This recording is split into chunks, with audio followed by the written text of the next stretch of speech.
Thank you, dear Besh, and thank you for inviting me to join your panelists tonight in this debate.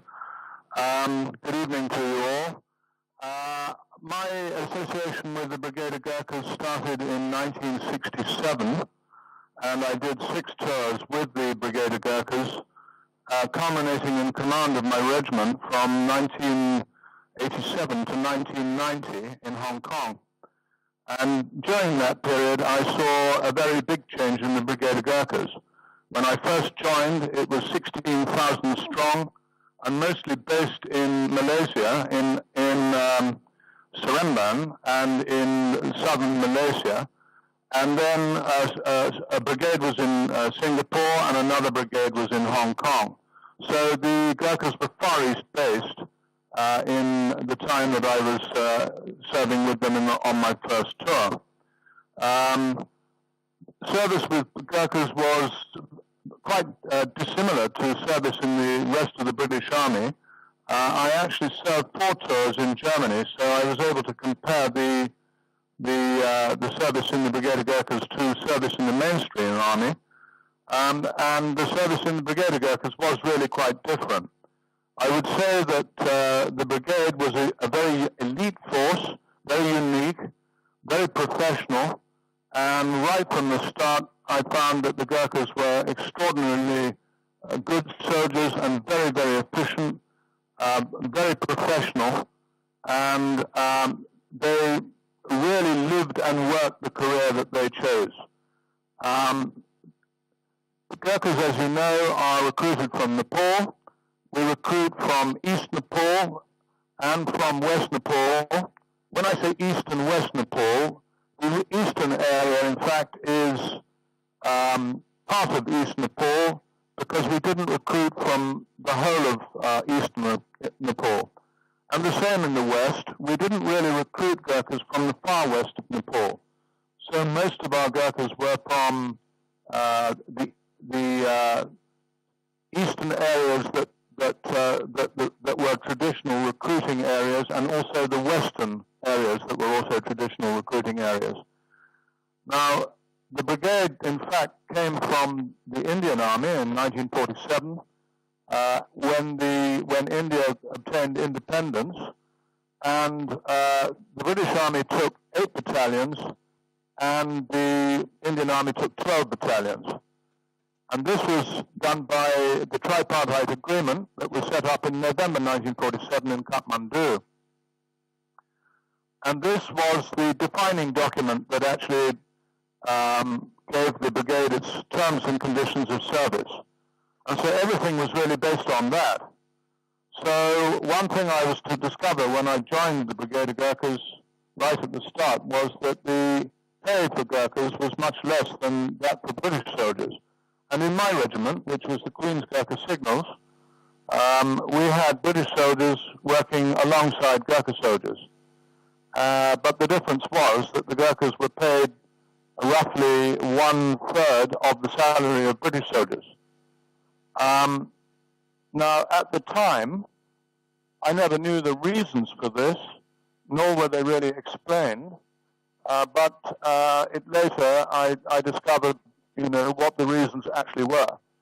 The main reason was that the Brigade of Gurkhas' pay was tied through the tripartite agreement to the Indian Army pay regulations structured from 1940, the Indian Army Pay Code.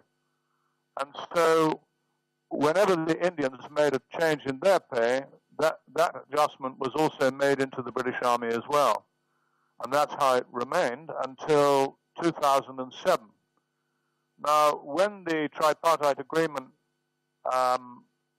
was made, the British did make a commitment to treat the Gurkhas on the same footing as British soldiers. But in my view, and I'm jumping ahead a bit, I don't think this was achieved until 2007.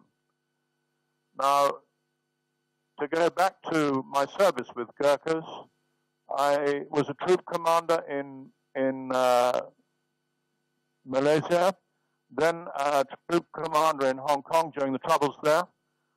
Later, I went to Nepal, where the Eastern Area Recruiting Office was located in Dharan in East Nepal. And then on my second tour, I went to the Jungle Warfare School. And then my third tour, I was in Nepal again. My fourth tour, I was a squadron commander in Hong Kong. And then my fifth tour, I was second in command of the regiment, and finally command of the regiment from 1987 to 1990. After leaving the brigade, I joined the Gurkha Reserve Unit in Brunei. That is a force that provided security for the Sultan of Brunei, and I was with them for 10 years. I would say that the brigade has very high standards.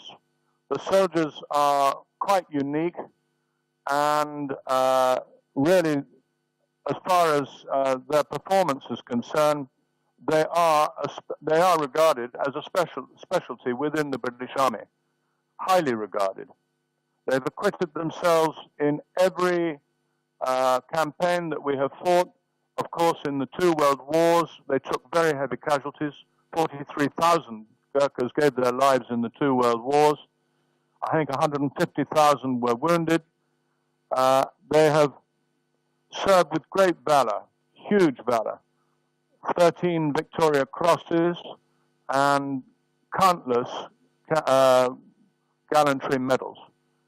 So the Brigade of Gurkhas is a very fine organization. I'm proud to have served with it.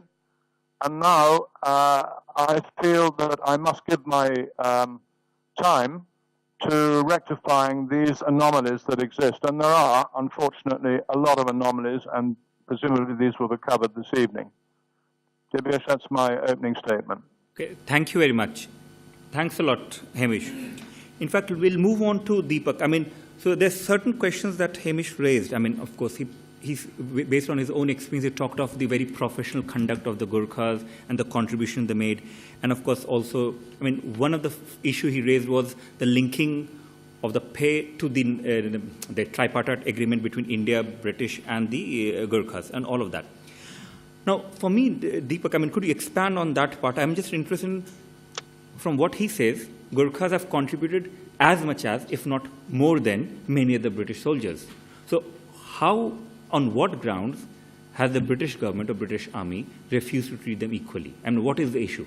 Gurkhas, the Nepalese people, have been one of the most loyal friends of the British in the last 200 years. No matter what allies we have. But Gurkhas are the people who stood by Britain in the worst of times. After the independence of India, Britain wanted to take a certain number of Gurkha regiments with it to East parties. And Britain, before 1947, Gurkhas served in the British Army without any formal agreement, without any formal terms and conditions. But they fought for Britain in the two world wars, 200,000 and 250,000 respectively. That was 30% of the eligible young deputies in Nepal. So you can imagine the human resource Nepal has supplied to Britain in these two great wars. And after 1947, there was this formalization of terms and conditions between the three countries, Nepal, India, and Britain. Now, in the tripartite agreement, it is explicitly written that Gurkhas should be part of, integral part of the British Army. They should be treated in the same footing in terms of pay, pension, facilities with the soldiers of the parent army, that is, armies of India and armies of Britain. But what happened was India and Britain went on to do a bilateral agreement that pegged the Gurkha pay and pension to the Indian rates. That means, after retirement, the Gurkhas, Britain would pay Gurkhas only the rates applicable to the Indian army. Whereas the Gurkhas would spend most part of their life fighting for Britain overseas, not in India or Nepal. And our government at that time made a very explicit reservation where he said the Gurkhas should be treated exactly as your soldiers of the Bharata Army. They should not be treated as or looked upon as mercenaries, and they should be given every facility that is given to your armies, so that they do not appear to look as mercenaries. And there should be an integral part of the British Army and the Indian Army. And to that, Mr. Simon, who was the British negotiator at that time, has written to our government saying that the Gurkhas will not be treated as mercenaries. They will form an integral part of the British Army, and they will be treated, given all the facilities that will be given to the British Army. That was in writing, but in practice, that never happened. Since day one, Britain has discriminated Gurkhas to such extent that they have been treated worse than mercenary soldiers in terms of pay, in terms of facilities, in terms of leave, family. Can you imagine a Gurkha soldier who fought alongside British soldiers in every war, every conflict, gets paid, Colonel Hamid said 3 times, I say 10 times less than a British soldier. And we get 300% less pension than a British soldier. Every Gurkha soldier was kept away, was prevented from living with their family, their wives and children, for 12 years in their 15 years of service. Is that imaginable in the modern world? So, in Gurkha's 15 years of service, they only got 3 years to spend with their families. And this brought about a lot of family conflict. So, Gurkha accommodations were pathetic. The food given to Gurkhas were called GT, Gurkha troop. And there was a different food quality for British, which was called BT, British troop. Gurkhas were accommodated separately from the British. The camps were in pathetic conditions. There are so many things that has come up in this inquiry. And the government, the British government, has always defended its position and said that the Gurkhas have been treated fairly, which does not match in practice. I wanted Chandra, could you expand? Look, so this is what Deepak is saying, right? And he says with a lot of passion and truth that, look, this is what the situation is.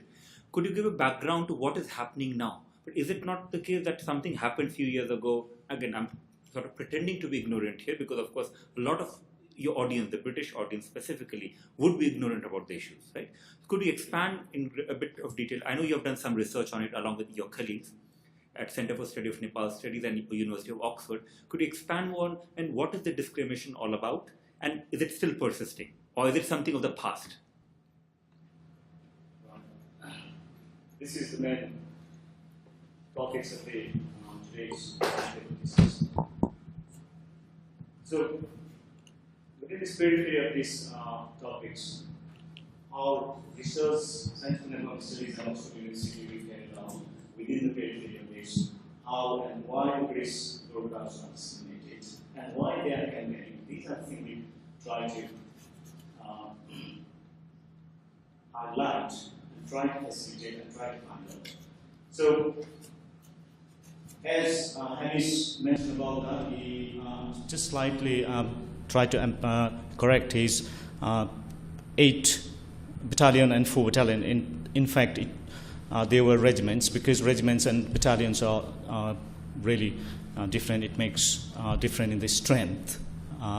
So, and the other thing he mentioned about the tripartite agreement and 1940 Gorkha pay scheme. In fact, they endorsed for the British Gorkhas in 1947, 7th of November by bipartite agreement. These are the things because my interpretation and my presentation will be slightly different than the Ministry of Defence, British government and Nepal government and Gorkha organization because my presentation is based in the fact.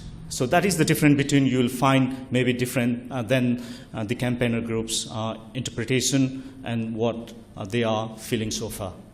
So So because of that, because there is a Gurkhas are campaigning for since 1990 when the democracy came in Nepal, when then democracy allowed people to talk and express their views, and at the same time Gurkhas also started to establish their organization, and they start to fight for the equal right, they said, and since then they are fighting, and there are lots of changes came into the Brigade of Gurkhas, but still why they are campaigning and why there is a hunger strike, why there is a case filed in the European Court, and why individual Gurkhas are just fighting for this and going in front of the Parliament.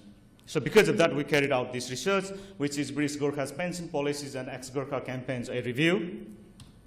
So these are the four scholars from University of Oxford and Centre for Nepali Studies we carried out.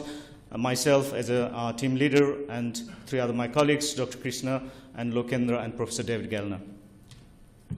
So our aim of the report, then we produced a report, and then aim of the report was like to provide background on the unresolved Gurkha pension issues and to assist participants in the debate to achieve a better and balanced understanding, clear understanding that recognize the position of diverse stakeholders and thereby assist the source for appropriate solution. That is what our aim was. And we use method, this is more applied especially for the academician colleagues. We use ethnography and anthropology methodology, and also we review existing treaties, including human rights treaties and court verdicts and other literature related with the Gurkha issues. So our research findings is CNSUK reviewed British Gurkhas pension policies and ex-Gurkha campaigns and found inequality in pay, pension, and other terms and conditions. And the current ongoing debate revolves around the legal and fair versus legal and equal, because British government is claiming that they have been treated and they are treating Gurkhas fair, legally and fairly. And Gurkhas are fighting for legal and equal. And our interpretation is fair. The word fair is not measurable and not statistically not quantifiable. You can't measure it. So how much is the fair? But equal is based in the human rights, all treaties and rule and regulation and acts. So you can measure it statistically significant. For example, 5 oranges equal to 5 oranges. Okay, that is the thing is Gurkhas are fighting for. So they are fighting for equal treatment to their British counterparts and Commonwealth citizens, those who have served in the British Army since the establishment of the Commonwealth and the British Army and transferring to the British Gurkhas into the British Armed Forces as an integral part of the British Army. So I'm going to cover a bit historical backgrounds. This is what Mr. Deepak Maske mentioned about how loyal and how good and how friendly and how dedicated and why and how they fought for the country, crown, and people of the United Kingdom. They helped the British government for establishment of Commonwealth, establishment of colonies, and as well as establishment of the Commonwealth, and then independent and democracy establishment of the democracy in the former colonial countries. And this is clearly Sir Ralph Turner, MC, who was also a scholar in the SOAS until mid-1950, 55, 56, around he was there. And he clearly mentioned that how trustworthy Gurkhas were. And I'm just slightly, because I'm just trying to, this is a repetition, but slightly, this is based on the facts. So in the First World War, Gurkhas fought. In the eve of the First World War, announcement of the First World War, there were 120,000 Gurkha soldiers participated in the First World War. That was 2.12% of Nepal's total population. And 16,000 strong Nepali army, not British Gurkhas, Nepali army, they replaced Indian armed forces to go to in front line, and also the whole Nepal army was placed as a disposal of the British government. That was, and in the Second World War, 6 million total population. From that population, 131,000 Nepali citizens was engaged in the Second World War. So these are the contributions.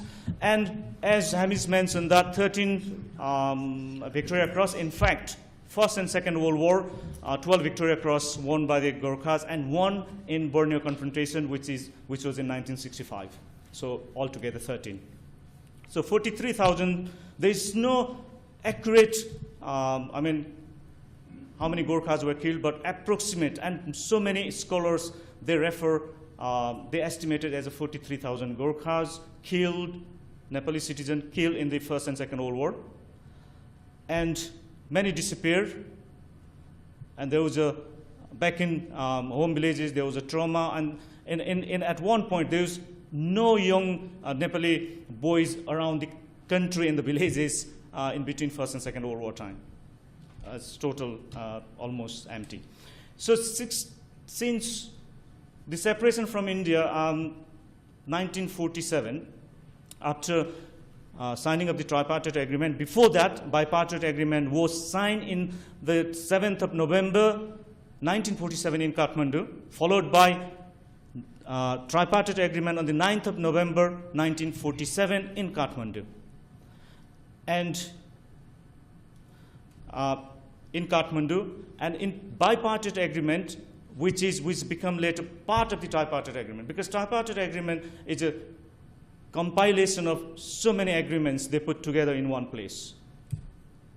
And then after that, 1947, Gurkhas fought in the Malaysian emergency, where 269, after that, after First World War and Second World War, 269 Gurkhas been killed in active service, 204 in Malaysian emergency, 59 in Borneo confrontation, 3 in Hong Kong border duties, and 2 in Falklands, and 15, more than 15 now is going on ongoing Afghan war, and is then 54 wounded and 100 disabled. So these are the background history of that. And the recruitment in the British Army started in the 1815, before signing the Sugauli Treaty. That is, then after signing the Sugauli Treaty. And then during the independence of the split of the independence of the India, the British Gurkha forces, as mentioned, Hamish and Deepak, they transfer 4 regiments, not battalions, into the British Gurkhas. And the pay, pension, and welfare was based in the bipartite agreement, which is called IPC, Indian Pay Code, and that is the main issue which has generated the current debate and conflict. That is the main thing. That is the reason why CNSUK has recommended to abrogate tripartite agreement and make it to bipartite. Thank you. I know a lot of questions come, and we have Damien Collins joining us, but you'll have to wait for some time now because we are still covering the background to the conflict. Because as I was trying to argue that what we have covered so far is, for me, the reason this issue is important not because I'm particularly interested in Gurkhas or British Army, but it's to do with the whole idea of equality within democracy. We had Hamish Adams join us in the beginning, who was talking about how Gurkhas have contributed immensely to the British Army. We had Deepak, who was talking of the grave discriminations Gurkhas have suffered. And now we had Chandra, who was, in a sense, giving the historical background. In fact, before I asked Lal Bahadur Gurung, and Frederick, could you say more on what is the issue now? Because wasn't this issue resolved a few years ago? I think the major issue now is that the MOD fears litigation and large amounts of finance having to be paid out in compensation. So the MOD fears litigation and large amounts having to be paid in compensation. I think there's also a problem with any large institution, and attitudes get quite solidified, and within the MOD there has been this feeling that Nepalese or Gurkhas are going back to Nepal, and that they are paid in that context, which you can sort of see the reasoning behind that relating to the Indian pay agreement. But we pay no other soldiers on that basis. We don't pay Commonwealth soldiers on that basis. And certainly equality means that people are paid for the work, the service that they're giving. But that still is an attitude amongst some people that I've met within the MOD. The major issue is to resolve a number of anomalies, a fundamental root of which is this question of equality, equality whilst in service, and equality for those who have now retired. And there are a number of individuals who actually have big problems in this area. My belief is that the MOD will have to be really pushed into it, because the fear of litigation in any large government institution makes people very, very cautious. I do believe that there is an enormous responsibility on the MOD in respect to its legal requirement of care for those who've been in the service. And certainly that it hasn't acquitted itself as well as it should have done in respect to Gurkhas. Okay, thanks. In fact, you have served in the British Army yourself, right? Yes. I just wanted to, I mean, how does it have an impact on you? Okay, good evening, ladies and gentlemen. I'm Major Lal Bahadur Gurung, and I am one of the living victims. Fortunately, I managed to come here, and obviously, the rest of my fellow brothers and sisters who haven't managed to come here today, who would have poured their stories, etc. Therefore, I'm representing everybody, so please take that into consideration. The gentleman from MOD just said that, yes, it is a very sensitive issue, and then the TPA was raised by both Dr. Chandra Laksamba and Mr. Deepak Maske. And I would like to say that the TPA, the tripartite agreement, was sort of like taboo to us, or I was blind to it until about 2005 and 6, when the Labour government brought into force freedom of information, right? Then after that, only it came into our eyes. Therefore, what I would like to say is that now, in your topic, Dr. Dibes, it says politics and principles. Yeah, perfect. And then, again, in there should come truth and principles. Should be included there, right? I say that because Colonel Hamish Adams had, last time he took in Houses of Parliament 4 hours to deliver his, and blow by blow, he went against the TPA, because TPA was treated like the Bible, which was sacrosanct, which was out of our reach. Yeah. So now that, you've heard the truth on both sides.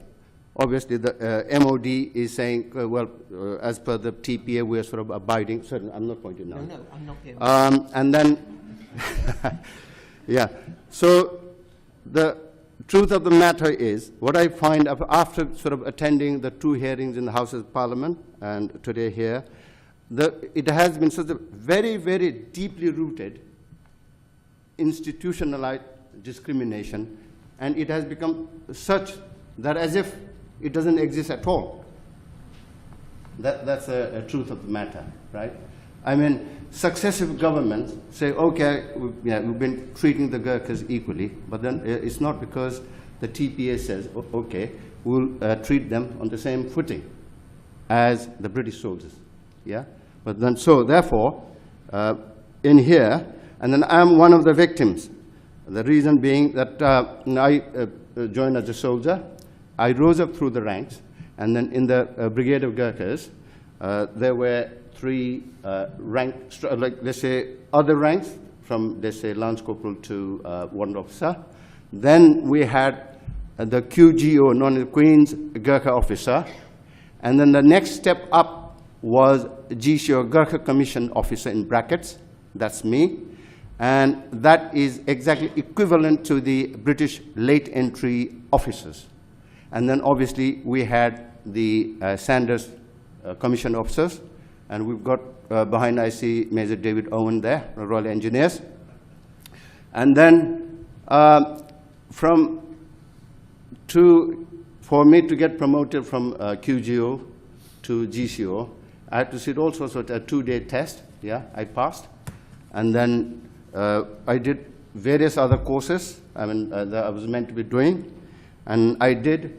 But then I went to the British Officers' Mess, and I joined the Army in 1970, and my final date of retirement was 1 January 1998. Then at the end of my retirement, my British counterparts, early officer, they used to get approximately £60,000 tax-free grant, yeah, and mine is out here, I'll show you, and then their pension, I think, was per month after tax, equivalent to about £1,400. And then I would like to just quote mine here. It's Army Personnel Centre from Glasgow. They said, at that time, when I retired, this letter is dated the 30th of April, 1999, and my monthly gross pension was £72.20, whereas my British counterpart was getting approximately £13 to £1,400 per month, yeah? And this, I say you might say slightly less because I commuted my Gurkha pension scheme, the GPS pension, but then still, look at the vast difference, this drastic difference there, yeah? And then also, I've got, at the current rate, I think the job seekers, weekly job seekers allowance is about £65, something like that, yeah? So look at the difference. And also, fortunately, last time I didn't have this on me. I found at my home my 1999 and 2000 P60, yeah, P60, and my gross taxable pension yearly, that is yearly, per year, is £847.84. Yeah. And then I was taxed on that £194.81. And also, following on to that, this was issued by my paymaster in Church Kirkham on 22 May 1997. The grants I got was £6,644.44, and the lump sum I got was £9,411.11. And the pension, in the paymaster slip is given £72.35 monthly.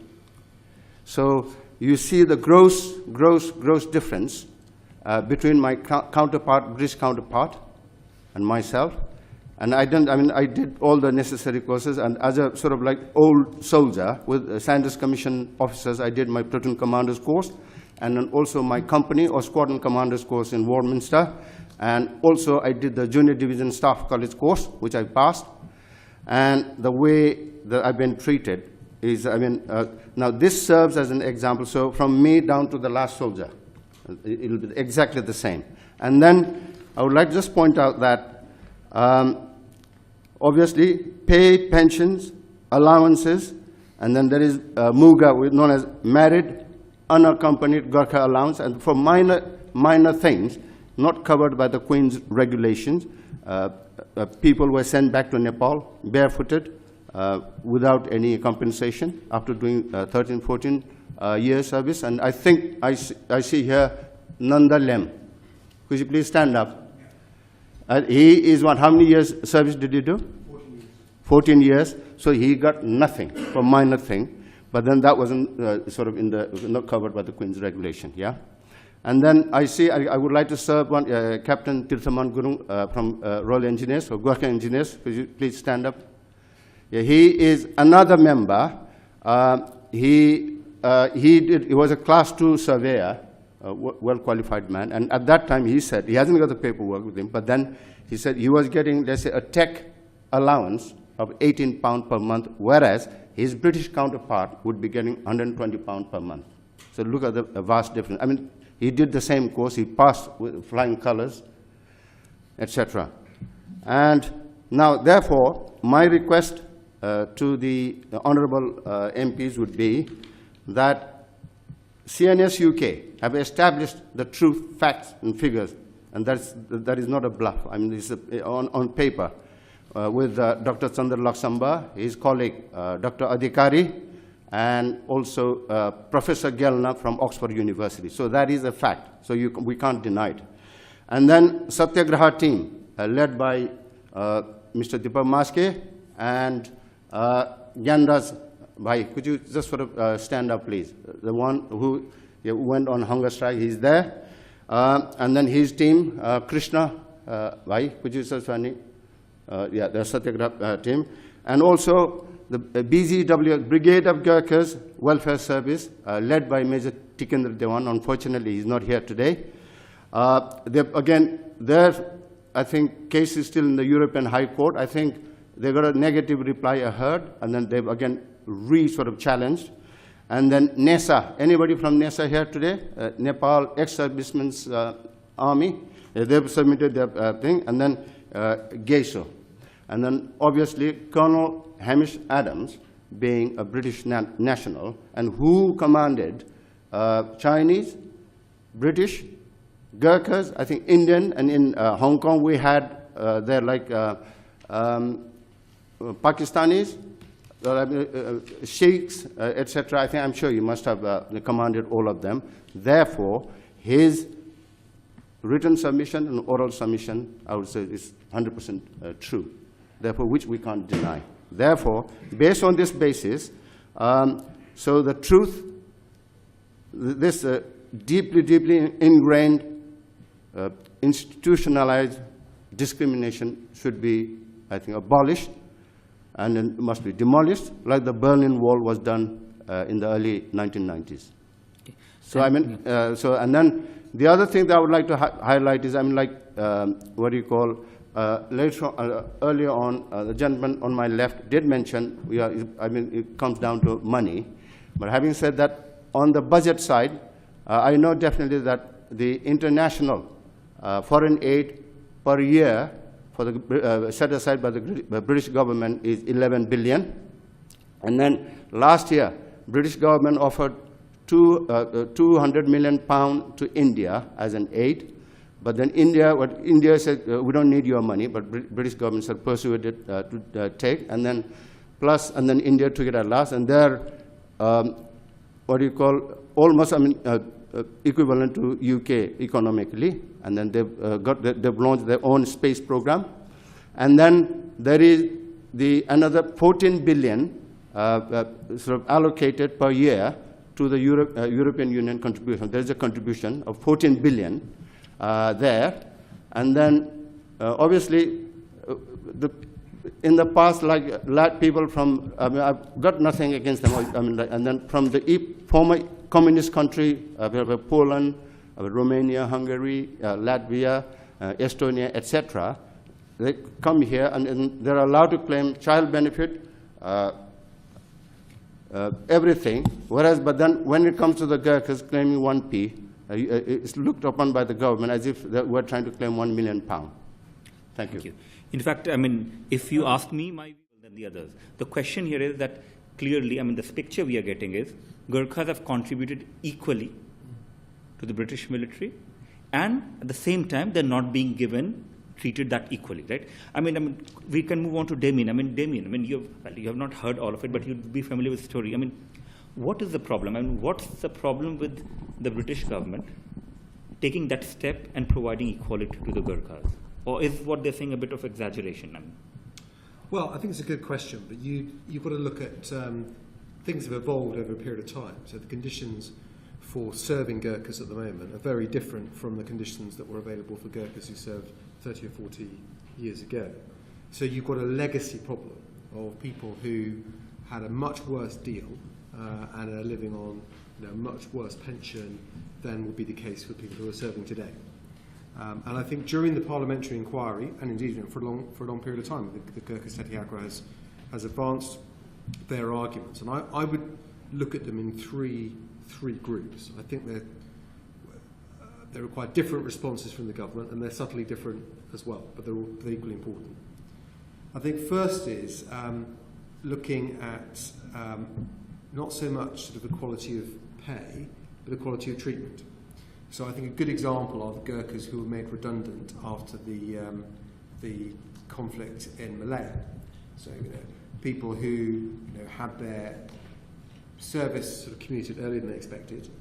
They didn't get a sort of pro rata pension for the service, which is what people in the British Army would have got at that period of time as well.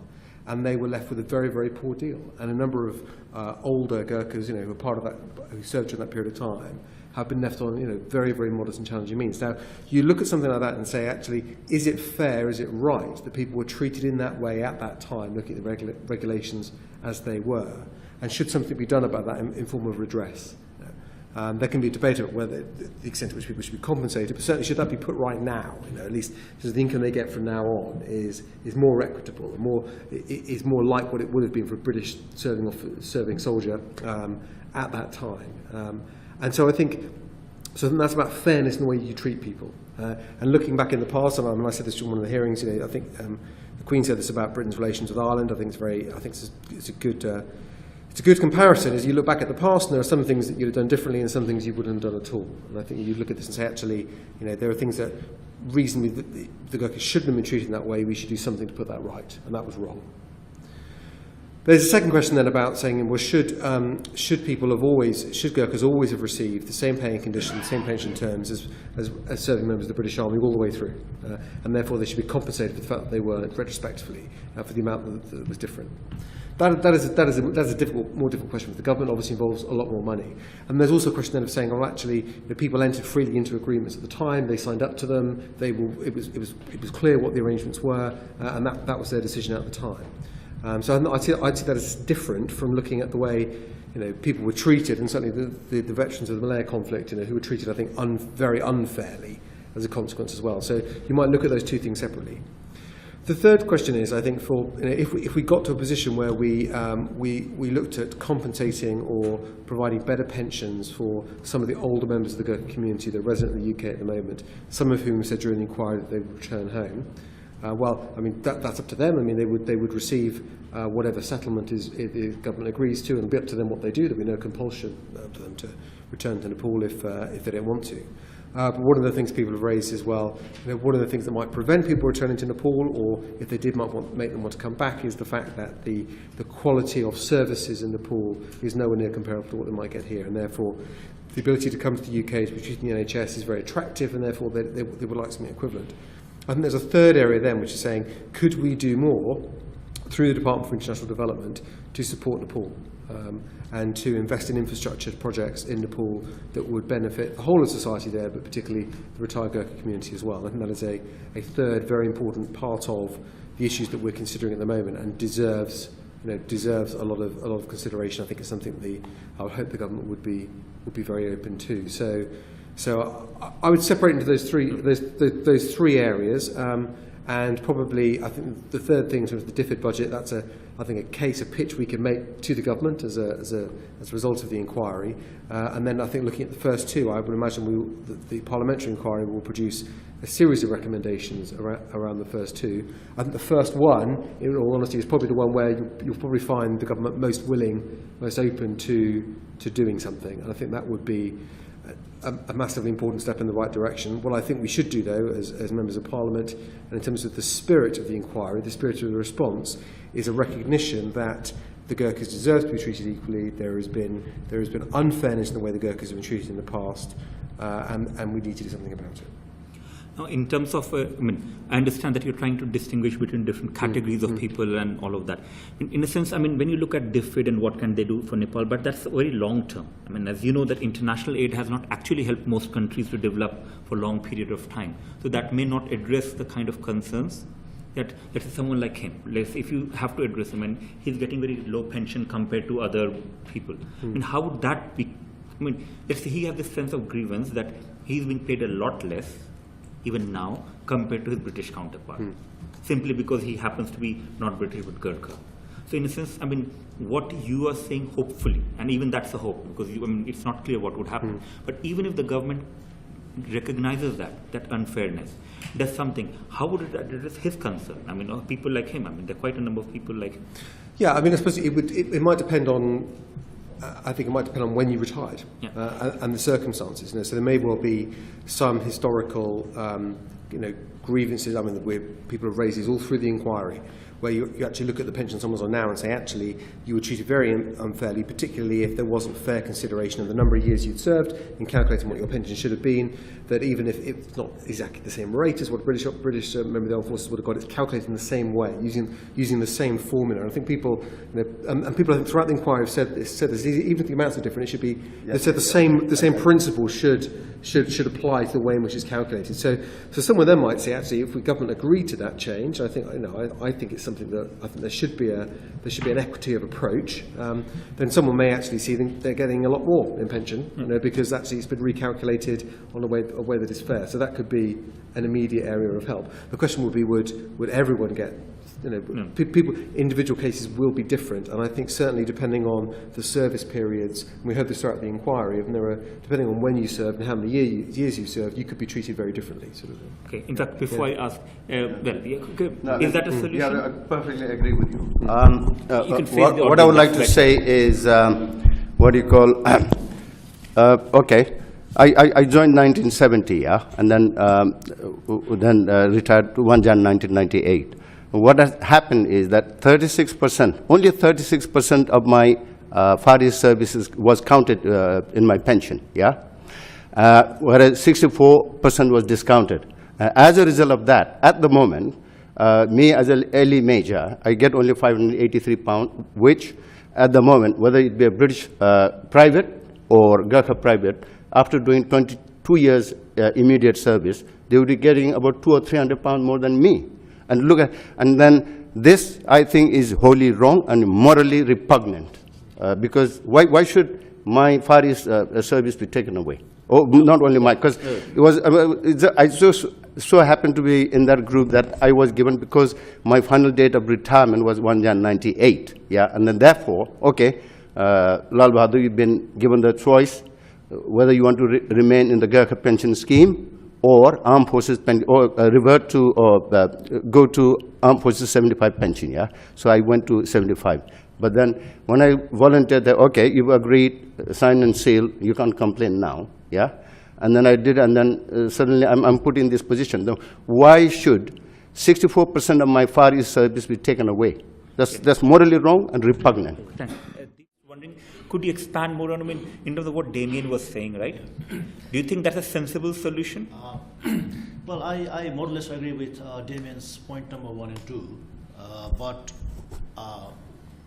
the third point, as I understand, is like giving more sort of aid for infrastructure development through DFID and all that in Nepal. I think that's a non-starter, because this is like saying, okay, you have worked for us equally, very hard, very loyally. So what we are going to do is we are not going to pay you, but we are going to give some money for your country and do some, infrastructure development.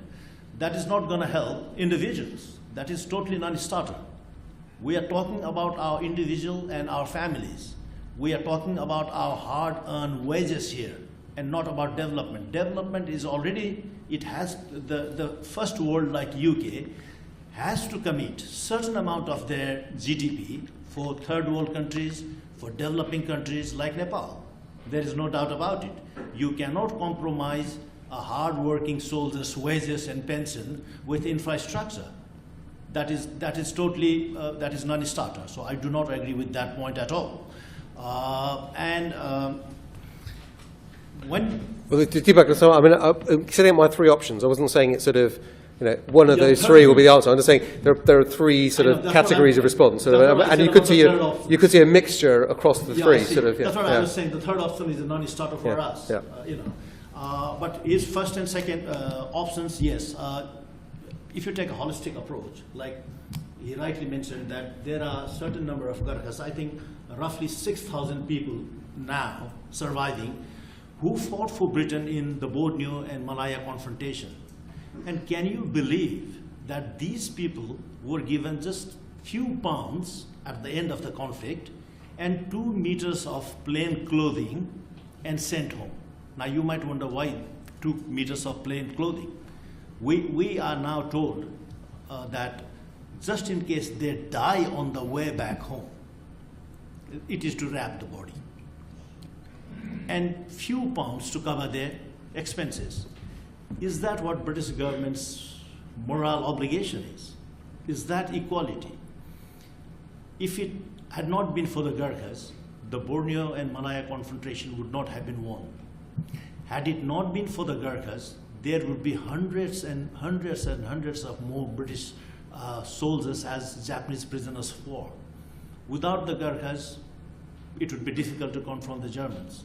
So the Gurkha contribution for the British development, British expansion, British democracy, and in home security is enormous. You cannot bear the debt of honor.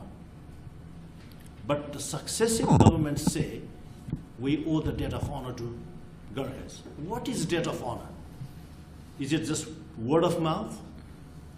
Does the debt of honor give you enough to feed? Does it educate your children? Does it give you a roof over your head? What is debt of honor? It has to be seen. It has to materialize. To treat by treating Gurkhas equally. Okay. No, yeah. Thanks. But Chandra, I mean, do you know, what kind of figures are we looking at? Imagine if, let's hope, if the British government actually acknowledges and sort of tries to redresses the historical wrong also. What kind of figure are we looking at? Is there any figure people know? 2 billion, 5 billion? What kind of figure are we talking of? Has anyone done any research on that? The figure Minister of Defense currently stating is really highly exaggerated than it's supposed to be. What figure are they giving? Do you know? Because the calculation is very complicated. If we'll get, because we requested Ministry of Defense under the Freedom of Information 2000 Act, but the calculations and bases are very difficult, but we try to calculate it.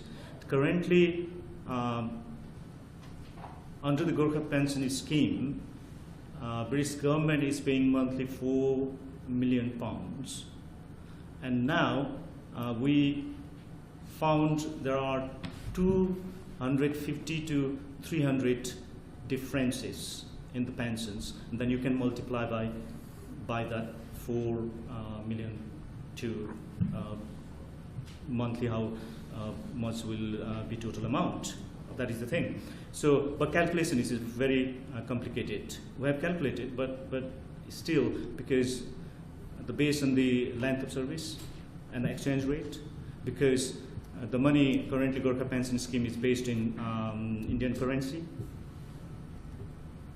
So, okay. So these are the things. But before the issue, what evolved here is, I think I'll show you one PowerPoint where you can see exactly how many pensioners and what was the differences in 1989 and. Okay. That is thing, Yeah. and Yeah. these are the thing, and hopefully your last questions also I'll be able to. Okay, sure. answer. Sure. There are 5,000 from the Second World War. Non-pensioners are still in Nepal, and those are uncountable estimation. But those after 1948, 6,534. Most of them are here in the UK on pension credit, and without pension, doing 4 to 9 years service, and those are which Mr. Maske mentioned that they discharge giving lump sum money 300, 320, and 360, depends on their service 4, 6, and 9 years. So then those are the things without pension, and after 1975 implementation of Armed Forces Pension Act in the United Kingdom, before that pension was as a grant in this country, but after that, APS 1975, pension became as a right. So after that, those who discharge, I've seen ex-Gurkhas here, those who, Mr. Lal, when he asked them to stand up, those are 542. So altogether 7,076 non-pensions are. But these 542, they will get pension, preserve pension if the pension will be equalized, or the Gurkhas will get equal pension. Right.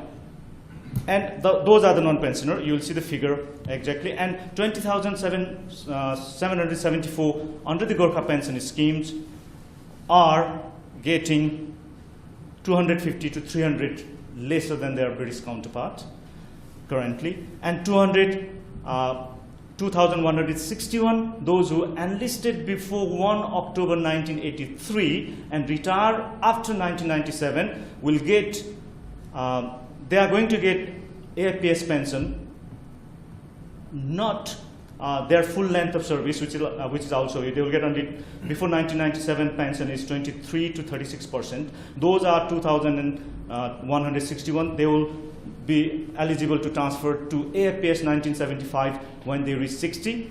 And 280, they are already getting equal pensions. I think now I answer your pension. Those who enlisted after, not equal pensions, there's a mixed pensions. Those who enlisted before 1997 and retire after 1997 but completed 22 years service. Very complicated. So 280. And the currently 3,500 serving approx, but now didn't is day by day going down, this figure, are getting equal pay, pension, facilities, welfare with effect from 8th of March 2007. Okay. That is they are getting. So the Nepal government what observed and suggested British government in 1947, 11th of November was fulfilled on the 8th of March 2007 after 6 years interval. Before that, all Gurkhas who served in the British Army are counted as a mercenary soldier, because Nepal government very clearly said, please give them equal pay and pension and welfare to erase or to wipe out the stigma of mercenary thing. Okay. Yes, Okay, troops. Deepak, That is the thing. Okay. I have to add Very, something yeah, on this very sure. quickly. But can I just make this very clear? A few years back, I think about 3 years back, the Ministry of Defense came out with a figure about if Gurkha pensions were raised in equal terms to British soldiers, the cost implication would be about £2 billion in 20 years. So the crux of the issue is 20 billion pounds, 2 billion pounds in 20 years. There are always cost implications. Now, does that mean you shy away from the principles of equality? Does that mean you bury your principle, your human rights, and not pay just because it costs the government 2 billion over 20 years? And the interesting other side of the story is the claim that the Ministry of Defense makes every time that Gurkhas are financially very costly to maintain, or would be very costly to maintain if the pensions were raised. But you must also understand the Ministry of Defense and the British government has saved millions and millions and millions of pounds over the last 200 years by not paying Gurkhas equal pension, equal pay, leave pay, not giving them family allowances, and on top of that, using the recruitment system in Nepal to sell Gurkha young Nepalese to Singapore police without the knowledge of Nepal government. The Nepal government has no formal agreement on this issue. Every year, the British Army recruits number of Gurkhas. Say, these days, it's about 100 to 150.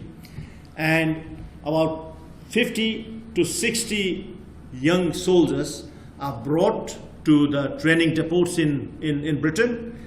It used to be in Hong Kong before. They were trained in military, basic military trainings, and then sent to Singapore police force.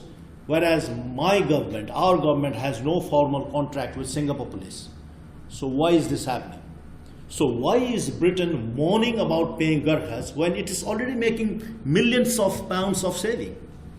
In India, India is very comfortably and happily maintaining more than 50,000 Nepalese Gurkhas in their army. And Britain is moaning about 16,000, paying 16,000 Gurkhas. Is the Indian economy better than Britain's? Or do these Indian Gurkhas come from a better off background? Why is Britain moaning about paying them? Fear of litigation, fear of that compensation and everything. But from what it looks like, maybe it's a couple of billion, maybe 3-4 billion. I mean, I'm sort of even exaggerating the figure. So apart from that, is there any other reason why institutionally MOD is okay with that history of discrimination? Because remember, even in the 2009 and other the changes that were brought in was not brought in by the government willingly. In sense, it was had to be pushed for and struggled for by Gurkhas and supporters, including Joanna Lumley and people, right? Yes. I'm just wondering, is it therefore simply about money, or is it something institutionally problematic with how MOD functions? I think there is something institutional. I think that unfortunately the fact that the Brigade of Gurkhas has really been its own world outside the army, the normal day-to-day running of the British Army. Operationally, yes, it's integrated, but in the sense of management, the brigade has very much been its own world, which has meant that attitudes often that have been lost in the broader army have been on occasion retained within the Brigade of Gurkhas. It certainly seems that in the management of its terms and conditions, clearly there's a difference, and I think I'm right, Deepak, that the inland revenue, yes, because the MOD hadn't actually paid the national insurance, correct, for some years. They were recently fined £2 million. So there is something institutionally within the bureaucratic system which has definitely helped this confusion. And I think that does arise from the fact that the Brigade of Gurkhas operates to an extent outside the border. In fact, Damien, I mean, listening to them, I mean, understand you were giving very, in a sense, almost supportive but also complicated picture, in a sense, trying to balance between what government may or may not do and what the Gurkhas deserve. I'm just curious, listening to all of them, I mean, it seems that Britain has been using and abusing Gurkhas, and I use the word abuse deliberately, for centuries now, more than 200 years, right? Okay. They've been using that, and in some sense, it's not simply about where to get that 2 billion or 20 billion or whatever from. It's largely about, I mean, in a sense, I would say institutional racism within yes, the system, where they feel that because Gurkhas are not British in some sense, and they have been willing to be exploited. And you were right, at one point you said that, look, some people willingly signed up, right? So they were willing to be discriminated against, therefore they deserve to be discriminated against kind of principle. I'm not talking your ideas, I'm talking, but this is how MOD seems to function. Well, I'm not sure I agree with that entirely. I think that with any bureaucracy, any government department, I think often people's response initially will be to look at the contracts, look at the letter of the law, and they might say, well, you come to us now, you say, actually, we think we should have got a better deal than the one we signed up to. And they'll say, well, sorry, that's what you signed up to. We've honoured to the letter what we said we would do. We've not broken our agreement, and therefore we don't see any need for change. So you say, well, what are the reasons for change? I think when you look at the residency campaign, I supported the Gurkha campaign for, that all ex-Gurkhas should have the right to come and settle here. Because I took the view that I think military service is a perfectly legitimate route to citizenship. We give citizenship to hundreds of thousands of people all the time, every time. And I said this to colleagues who were looking at the statistics. So we're looking at, in sort of 2007, we had about 170,000 net migrants in this country, but 25,000 from India, and 15,000 from the Philippines. None of these people had done any service for this country before, and we were quibbling over the idea of a few thousand Gurkhas coming who had. And that was clearly insane, and it was wrong, and it was change, and that was the right thing. I think again, if you want to sort of get in the mind of the government on this, you look at it and say, as I said before, there are some things which I think just look incredibly unfair. There is national insurance money that was paid in by Gurkhas that was basically swallowed up by the MOD. People have never had back, and that's clearly wrong. I think the idea that the Gurkhas don't receive some Gurkhas don't receive a pension based simply on the number of years of service that they had, calculated in the same way it would be for members of the British Armed Forces. Now, that is clearly unfair and shouldn't have been allowed to happen. So I think you can look at, well, how do you put those things right? I think the amount of money required to put some of those things right is actually not so enormous that money would be the issue. I think it's getting people to accept that actually people were treated very unfairly. But there is then this broader debate, which is not just about the Gurkhas, but which is about the whole of the public sector in the UK, which is that on pensions, for example, people don't have the same pension entitlements. And we've had this debate in looking to reduce some of the government's pension liability costs for the public sector. If you're a serving police officer and you retired 10 years ago, you retire than if you're a current serving police officer who might retire in 10 years' time. And that's because people are going to be retiring longer, they'll be drawing out longer, and therefore the current level of the old scheme wasn't sustainable, and therefore it had to be changed. Now people feel very angry about that, but if you look right across the public sector in this country, you will find that, be it from the armed forces or the doctors, nurses, policemen, you will find that agreements change over time, and that people sign up those agreements. So it would be very difficult. I think the government find it very difficult to move to a system where we accept actually across the public sector uniform. We accept that if you did a job, that you get paid, you get the same pension equally, regardless of when you served, when you retired, and how long you were drawn from that pension scheme from. The things do change and evolve. But I think what is in terms of the principles that should underpin this is that people should be, although the rates may have changed over the years, people should be compensated in the same way. So that's where the equality should be. So 16 years of service for a Gurkha should be compensated at the same rate as 16 years of service for a member of the Grenadier Guards, even if the salaries were different and the actual what you take out is different, but the principle about the level of compensation should be the same. And where that hasn't been done, I think that should be changed, and so that people get compensation based on the period of service that they conducted, regardless of when that service was. Okay. I have to say, you were one of the most, in a sense, I wrote to quite a few MPs, right? And of course, those who are somehow associated with this issue, and you're one of the ones who prompted, sort of replied promptly and without any problem. In a sense, I guess you're already in some sense sympathetic to a lot of what they're saying. But why do more of MPs not do the same? Why can't they see through the same kind of thing which you were able to see, for instance? Well, I think I'm fortunate. I've met with large number of people in this room during the inquiry, and with the Nepalese and the Gurkha community and focusing on my constituency. I've had first-hand experience of their grievances and their concerns, and I think it is important that that they're taken seriously and that we seek some form of redress. I think this year, we have the centenary of the First World War coming up. I think it's a significant anniversary. Next year, we have the 200th anniversary of the British Treaty with Nepal. I think the time has come. What we're looking to do through this inquiry is not only the MPs involved make a decision ourselves that we will put to the government, but also hopefully next month to have a debate on the floor of the House of Commons where we look to engage the House of Commons more broadly in some of these issues too. Because in fact, one of the things I was thinking of is, imagine a scenario, right? A hypothetical scenario where you had hundreds of British people going abroad and serving in the military of another country and facing this kind of perpetual discrimination historically, but also until recently.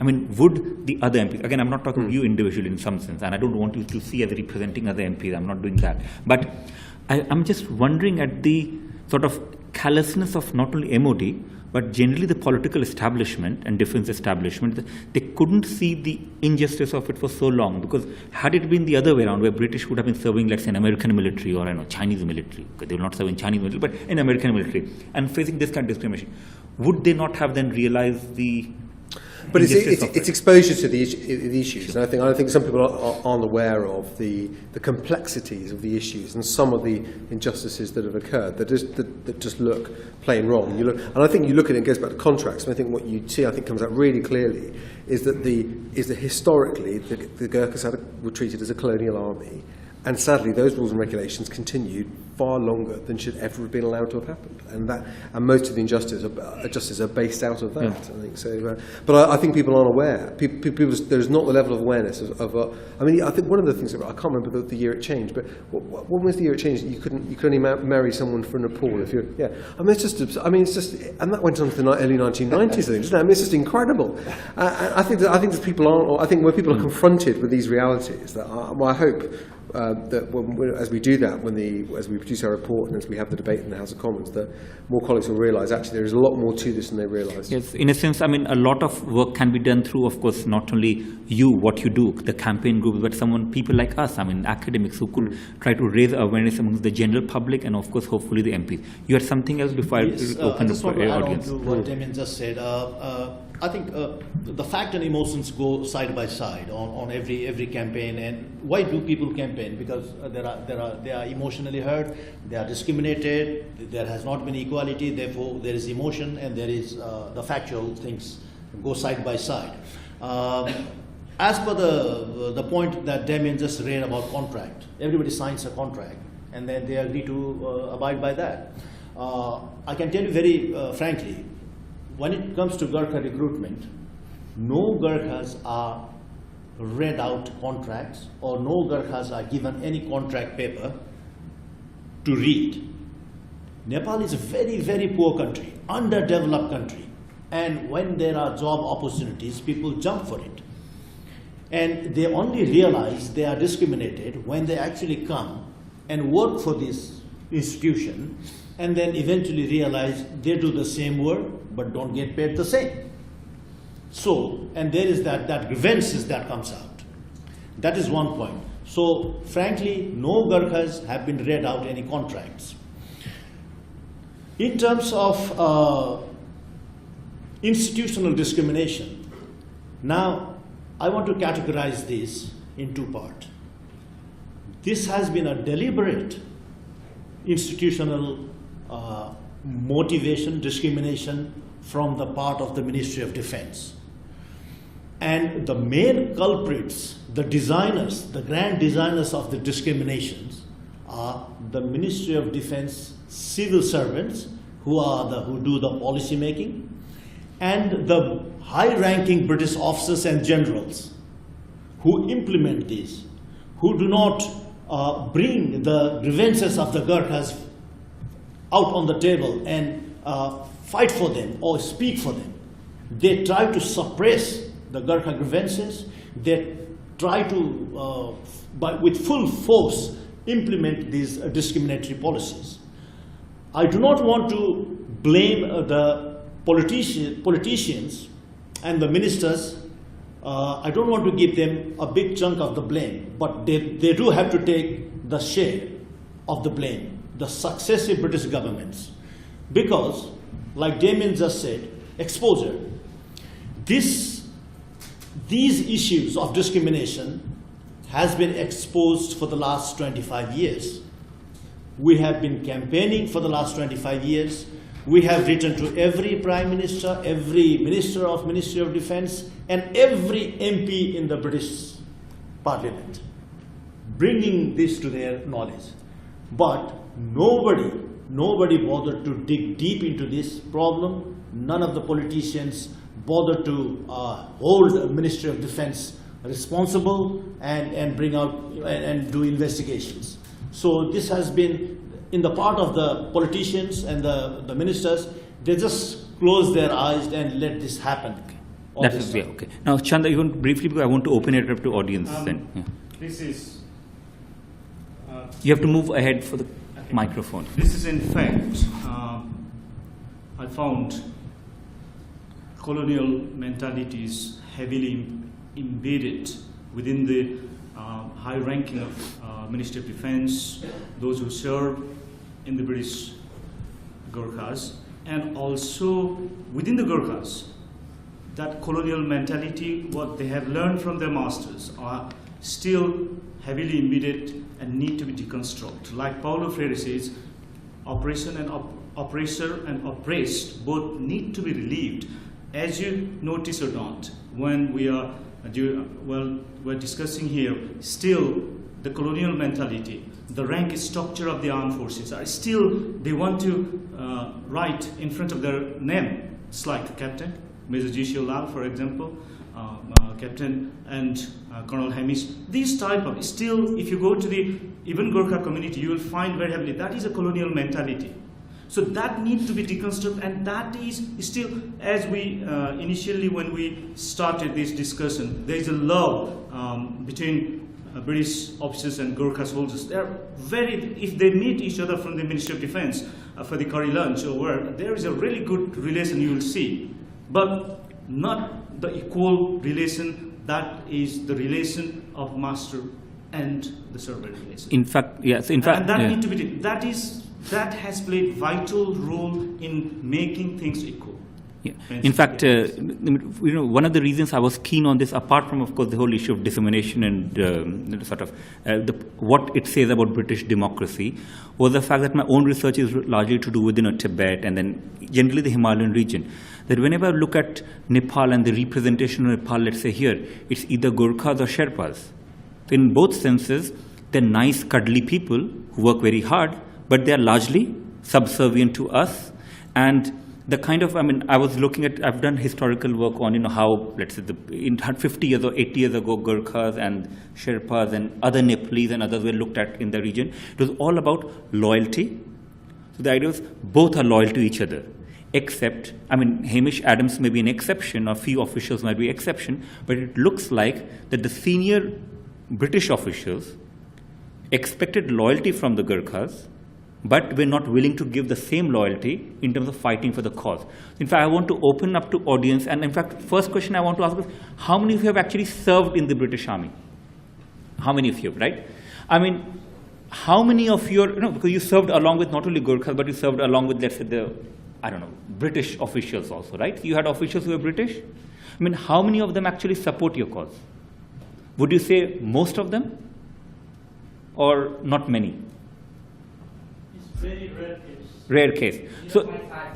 So in general then, the message I'm getting is that most British officials who may have good relation with you, have curry and whatever, and even have sort of treat you very equally on day to day, are not willing to sort of support your cause for equal pay. Am I right? Now, I would like to start. Who wants to start the first question? We can start with them. Yes, gentleman there. Can you give your name and then say something? Yes, who you are. Yeah. From 1948, the sort of terms and conditions of service for Gurkhas has all been run from the Ministry of Defense. And British officers who supported Gurkhas very often found themselves without a job, in contradiction to their loyalty to the Gurkhas. And that didn't help matters at all, because what should have been brought to light was not. And it's been carried on all since. And some of the generals who've come out of the Gurkhas, there was only one who really fought for them, and that was Walter Walker, who extended the brigade from ceasing in 1960 to what it is today.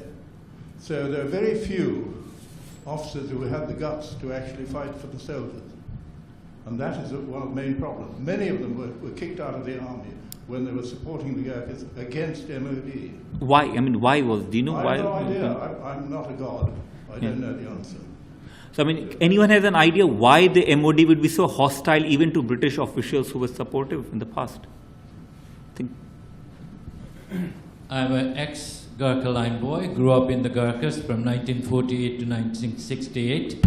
I'm dubbed by Gyanraj as the living witness, silent as I was. The reason is, British forgot what is the cost of loyalty, what is the cost of people dying for their country. The Gurkhas were taken, let me make this statement very clear, and I have made it once before, that they were taken to Far East under the tripartite to protect the British, last vestige of British colonies, Malaya, Singapore, Hong Kong, Borneo, and Brunei. They were there to defend the conduit of revenue to British Treasury. Never mind what life were cost, how many widows died, what were the living conditions as I saw it. It was dreadful. This country celebrates next year the 800th anniversary of Magna Carta. That was the prototype of human rights. And the way they treated the very man they defended their empire, right up to the South Atlantic, East Timor, I think is disgraceful. We keep going on about the pension scheme. It is worse than the maize in Hampton Court, I can tell you. And that is really demeaning to the loyal Gurkhas. I have seen widows going home within 3 months of a husband's death. I have seen Gurkhas being sent home. The Malayan emergency, the Gurkhas were the 70% of fighters. There were some West Indian rifles. The British soldiers went home, but the Gurkhas took Malayan emergency. The Malayan government has recognized it, and the Brunei government has recognized. Today, I've been told by the brigadier in the signing of convention between Purbright and Working Council and the army that it is the Sultan of Brunei who pays for the Gurkhas. The British taxpayers doesn't. And I said it earlier in the other meeting that 11 billion is earmarked for foreign aid. 2 billion for Gurkhas is nothing. If you look at the number, there were almost 250,000 Gurkhas who died for this country. And I think it's shameful that they quibble and quibble and quibble. 67 years since the tripartite was signed. And I find is that this Christian country, and I'm talking as a Christian, the ethics, the morality, the edicts, I tell you, you should be ashamed. If we had the like of Wilberforce and the Clapham Four in the House of Commons, it would have. The two satanic mills, to quote William Blake, in here was the MOD and the HQ Brigade of Gurkhas. They are the one who have been causing all this problem all along. I don't blame the MPs, because if they know the truth and if they really mean what Magna Carta means, time is running out, 100th anniversary. My country gave this country war chest, millions of pounds in today's money, and 110 to 20,000 Gurkhas, plus 16,000 supporting the Indian bases in India. So I think we can talk and talk and talk until the cows come home. But it is time to act.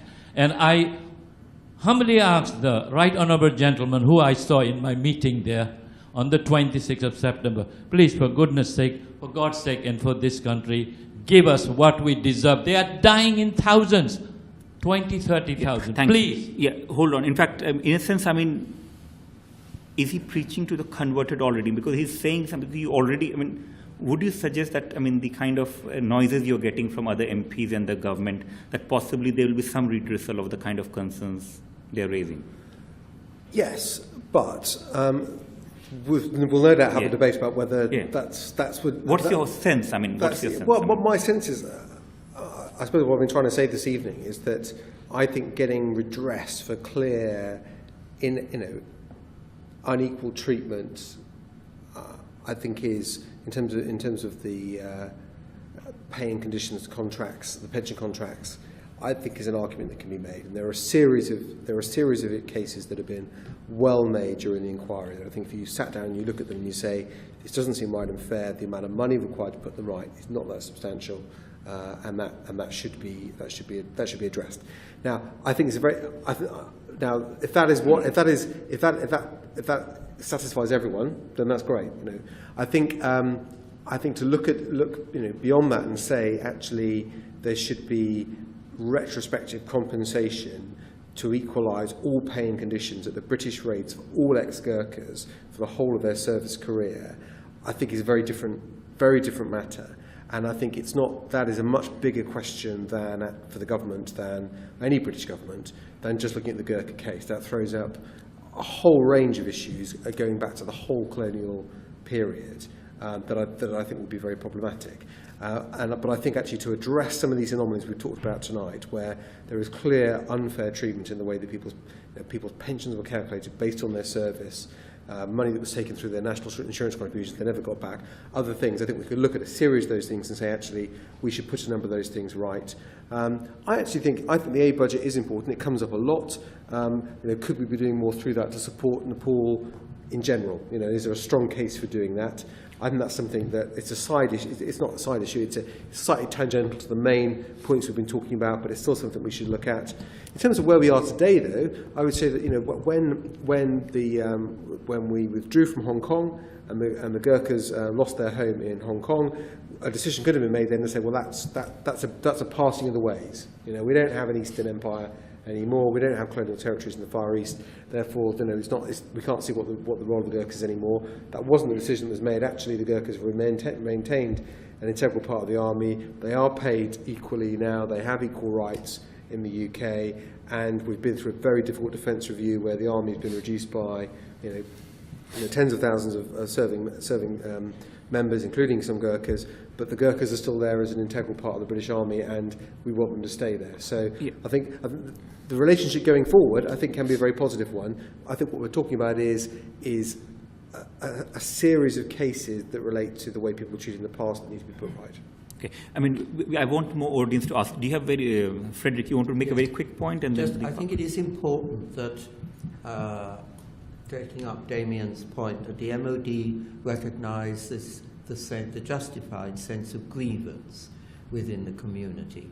And while I can see that maybe not everything on the menu is going to be possible to answer, I don't think it's unreasonable for the community to ask for a process whereby this grievance can be acknowledged and in some degree addressed. Because I'm very conscious that, and I realise now, and actually I've only fully realised it latterly, that if you're Nepalese, if you're getting into the Gurkhas exactly as Deepak said, you're not given terms and conditions, and you really want to get into the Gurkhas. And there's many, many more young men who apply for it than get in. But you're then in a very vulnerable position.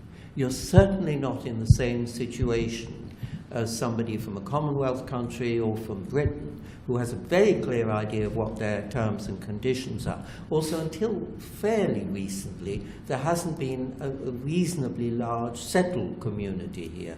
So there's actually not been the means for the Gurkhas to be able to represent their grievance. Okay.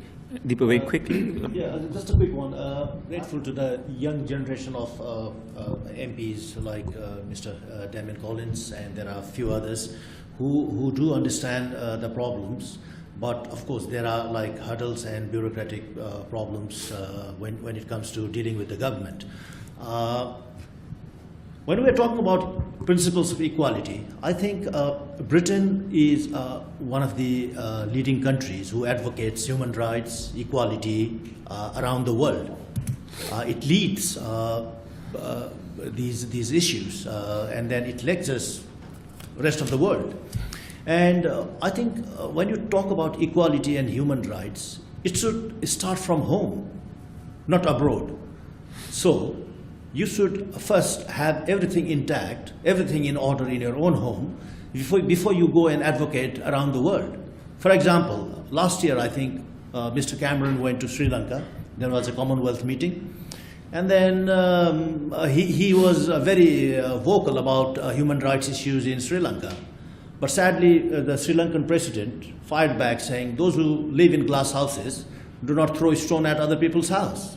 And I think it was very meaningful that he meant to say that there are a lot of human rights issues, a lot of racism, a lot of inconsistencies in England. So Mr. Cameron should address that first rather than pointing fingers at others.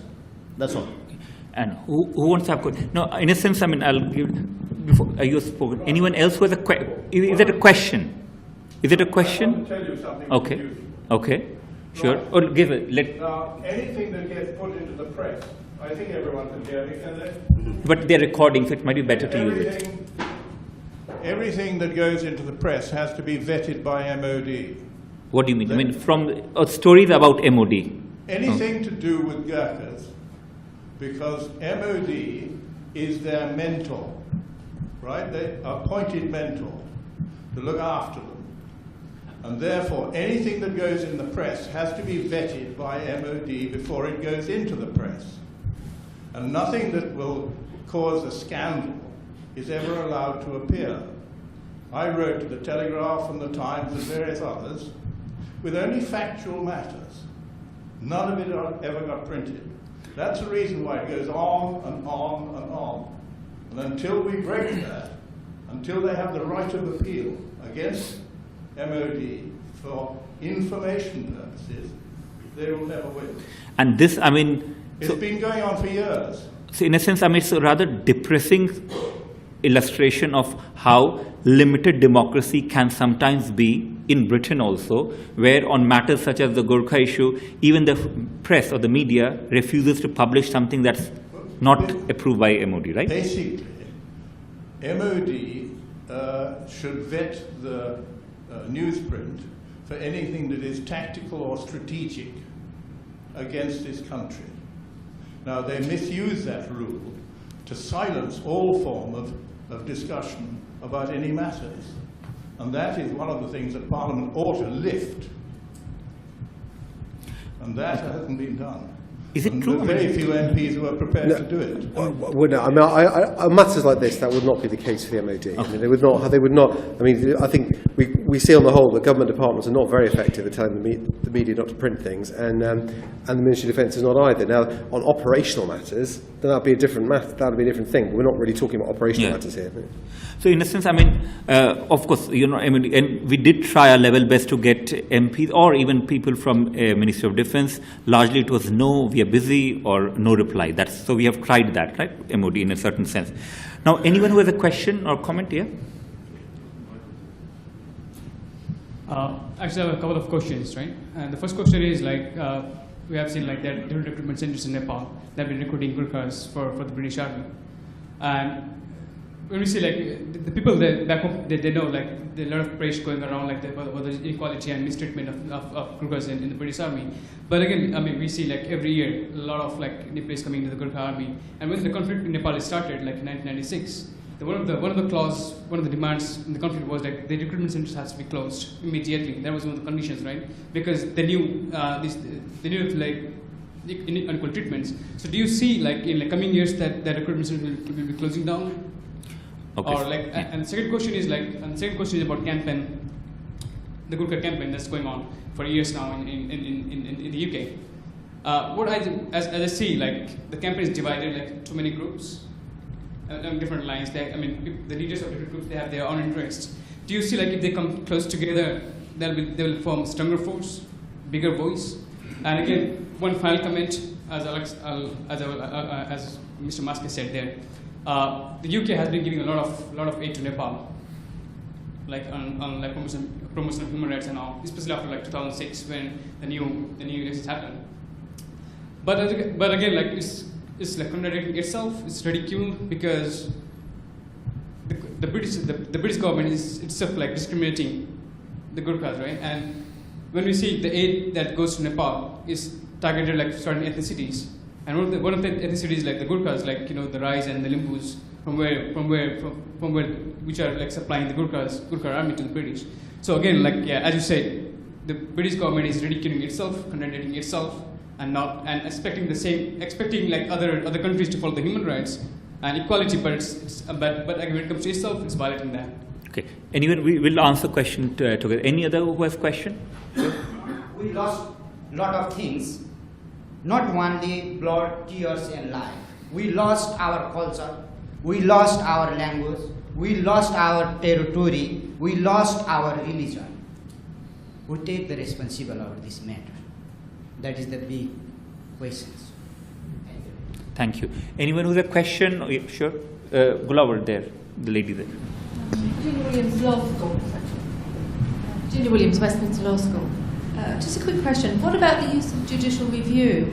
And if the UK courts refuse to accept a judicial review challenge, probably on national security grounds, I suspect, what about using the European Court of Human Rights for a judicial review? Yeah, thanks. Anyone who has a question anymore? No, okay, good. Let's start with, Something basic. I mean, have Gurkhas tried to use court system? Has it worked? Not worked? Why not? Have they gone to European court? Why is it not working? Who would like to answer that question specifically?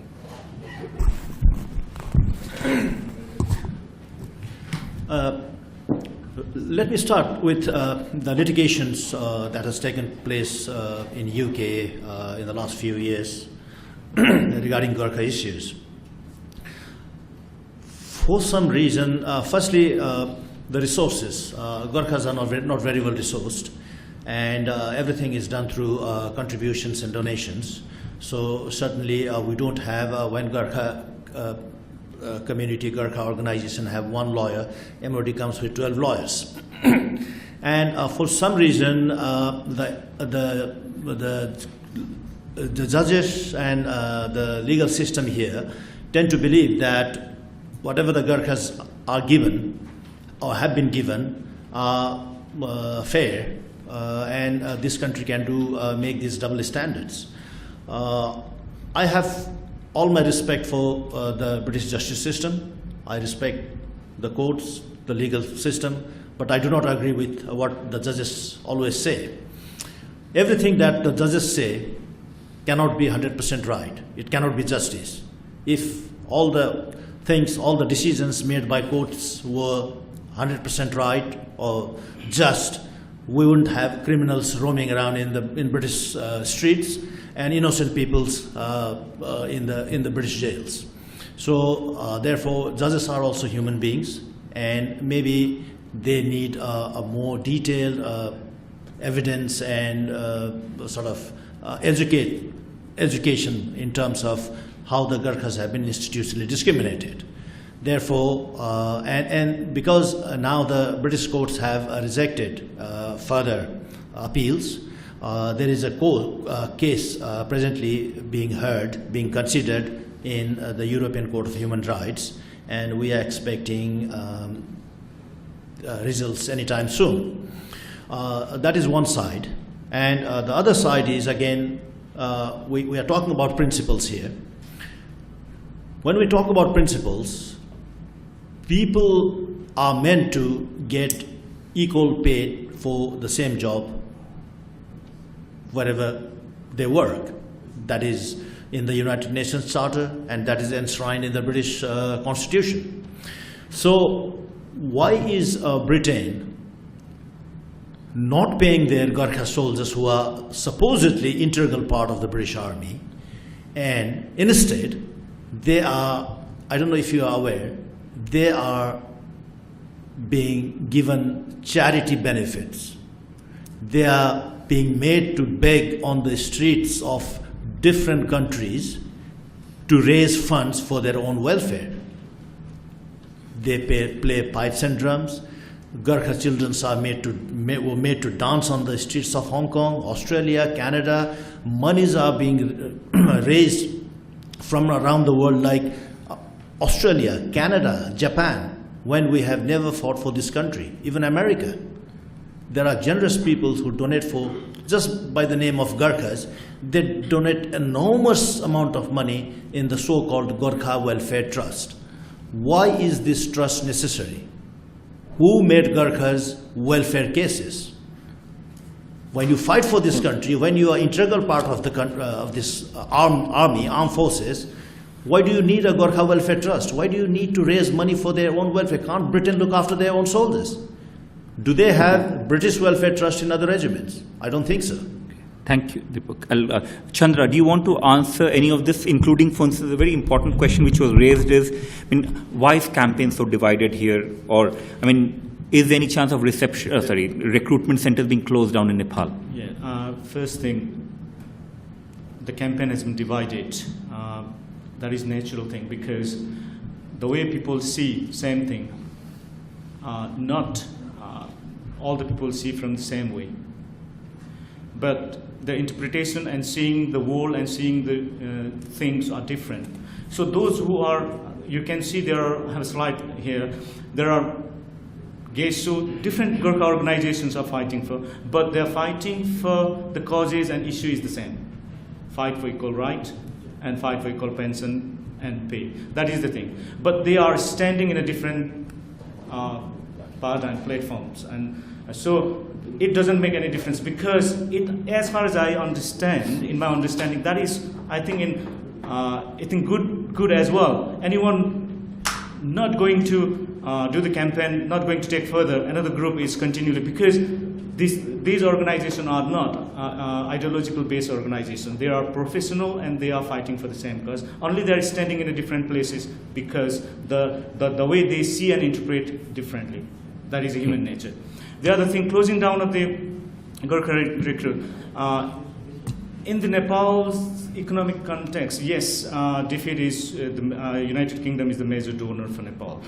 But in the context of, if you look into the Gurkhas context, now they are recruiting every year 150 to 60. And they are getting equal pay and pension. There is no problem. There is no any issues for that. The issues is only those who enlisted before 1 October 1993. That is the issue. But the closing down, Nepal government, the previous government has passed the bill as well to close down the Gurkha. But only thing is they did not implement. The thing is, but they have already House of Parliaments also passed the bill, and that is the thing. So anytime. But the thing is, because of the Gurkha organizations are also opposing that, no, you can't close that one. This is, we are fighting for the equal right, but recruiting needs to be open. That is the pressure is also giving Gurkha organization to Nepal government as well. Yeah. But the court cases, I'll cover a bit. Court cases are, in 2003, the Gurkhas lost the court case. That is because of the TPA. What interpreted in TPA is Nepal government in 1947 asked the British government, look, Gurkhas, Nepali citizen join as a Gurkha soldier as a Nepali citizen, serve as a Nepali citizen, and retire, and you must have to bring discharge in Nepal as a Nepali, according to Hindu religion. So that was the point, and they took that, the High Court took that tripartite agreement clause as a principal thing, and the Gurkhas lost because of that, in 2000, early 2000 and late 1990 to early 2000, 193% pensions just the raise up to the, and that was slightly up to the Nepal's serving, high-level serving bureaucrats' monthly salary. The pension they raise in the living standard. And they connected with they indexed linked with the National Bank of Nepal inflation rate. And that is, they review every year, and according to that, and because using that clause, look, we are increasing, we raise the pension up to that.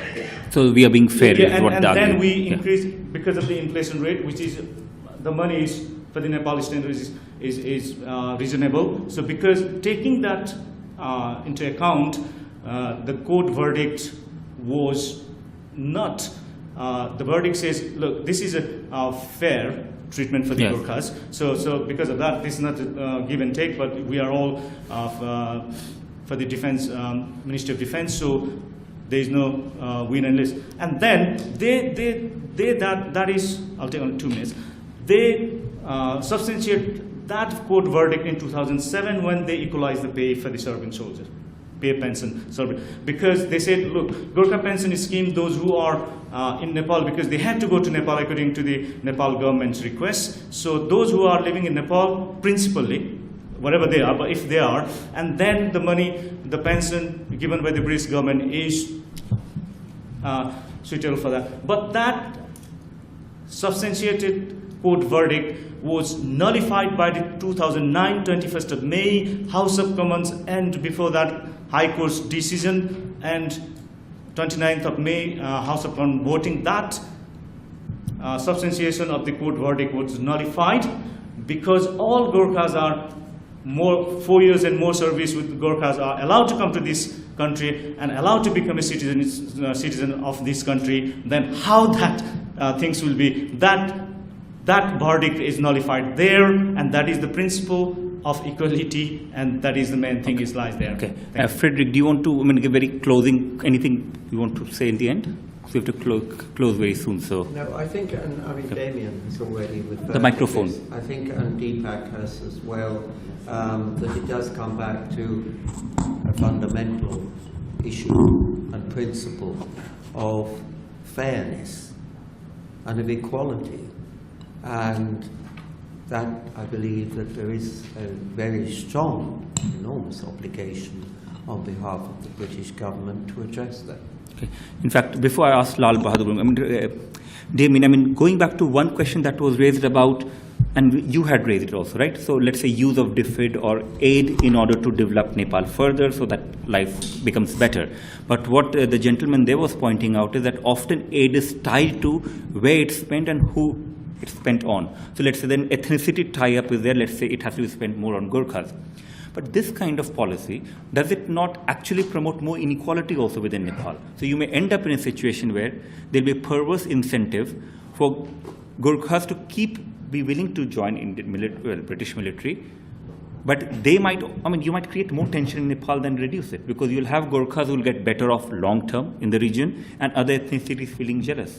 Well, no, I think what you probably see with the aid budget was if, say, we decided to use some of the aid budget to improve medical facilities in Nepal. Yes, that would benefit ex-Gurkhas, but that would benefit society there as a whole. It wouldn't be exclusively for the use of one element of society.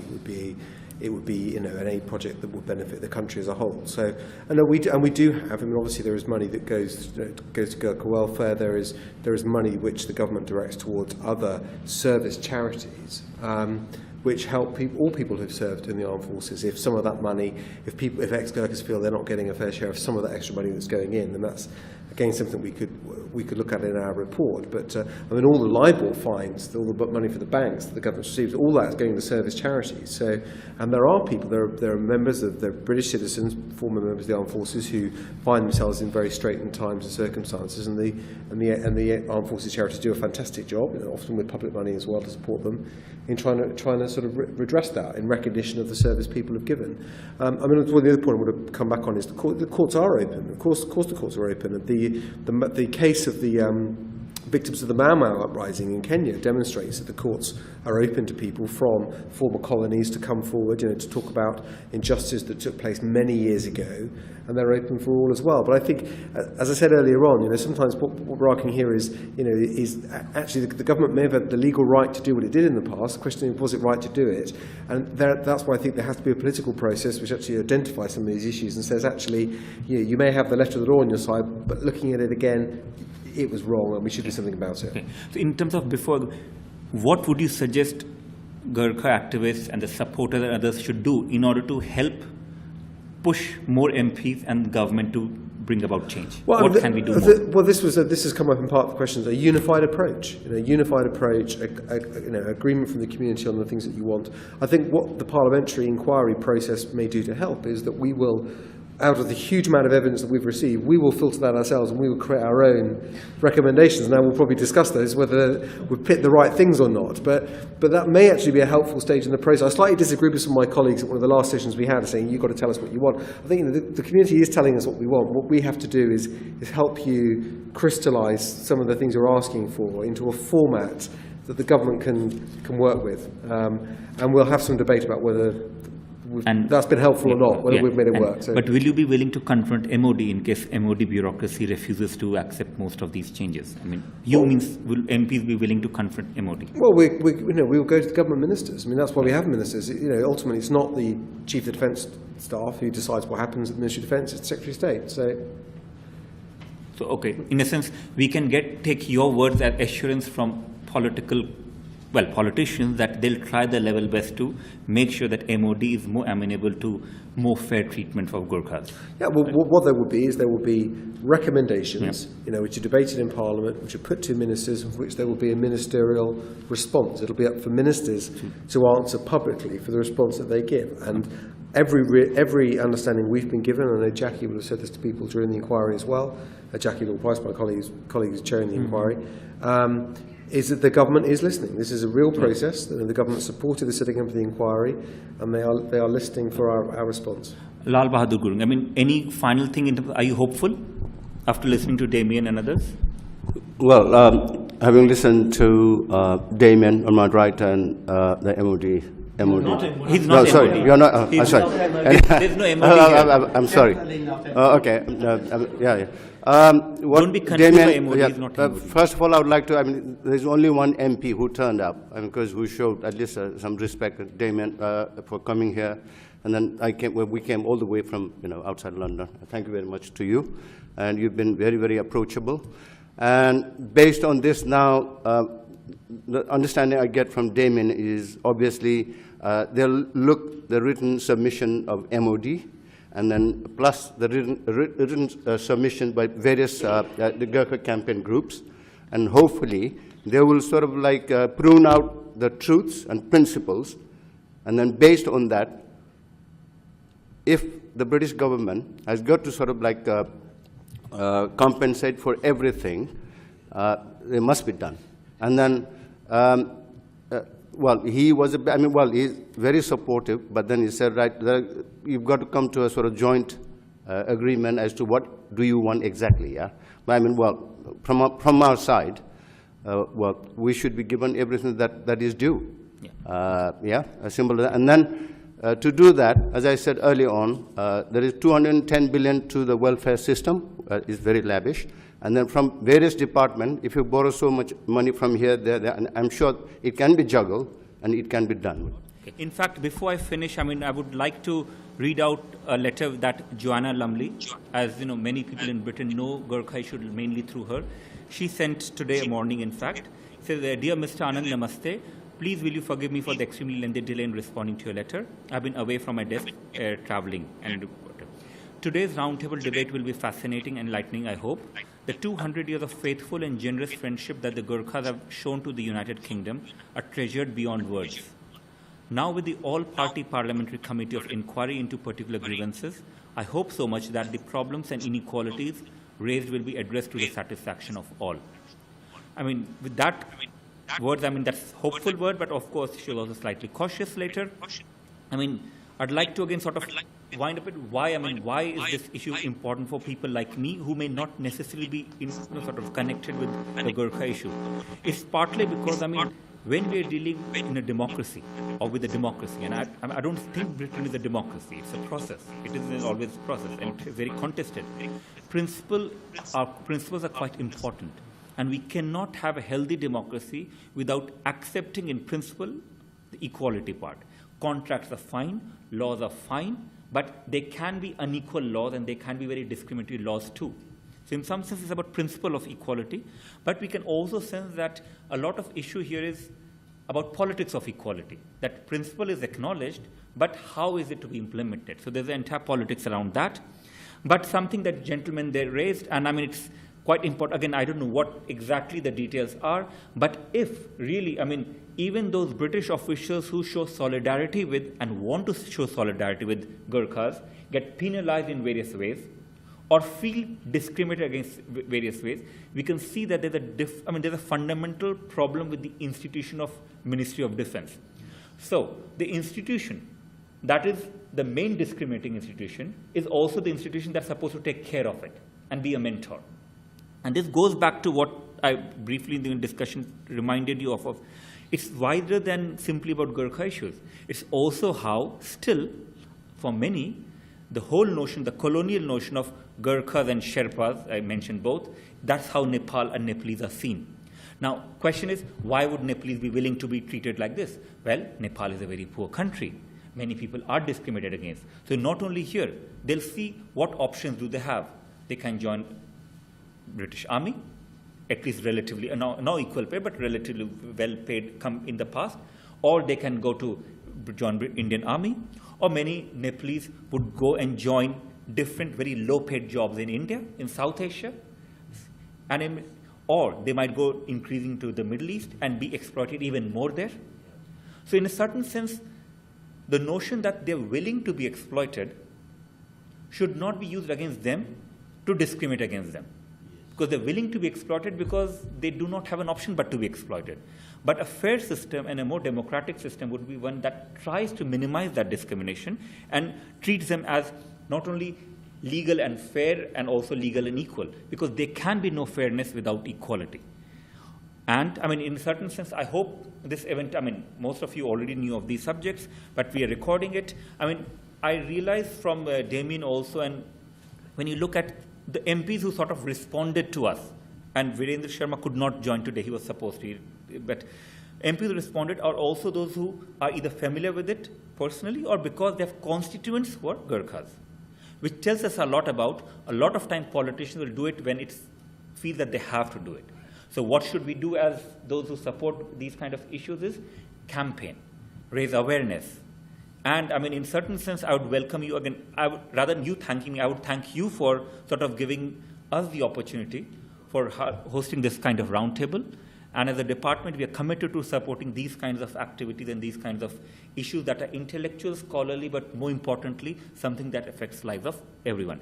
On that note, let me thank all of you here. Thanks for coming, and thanks to all of you. And hopefully, you'll win in the end, and there'll be equality.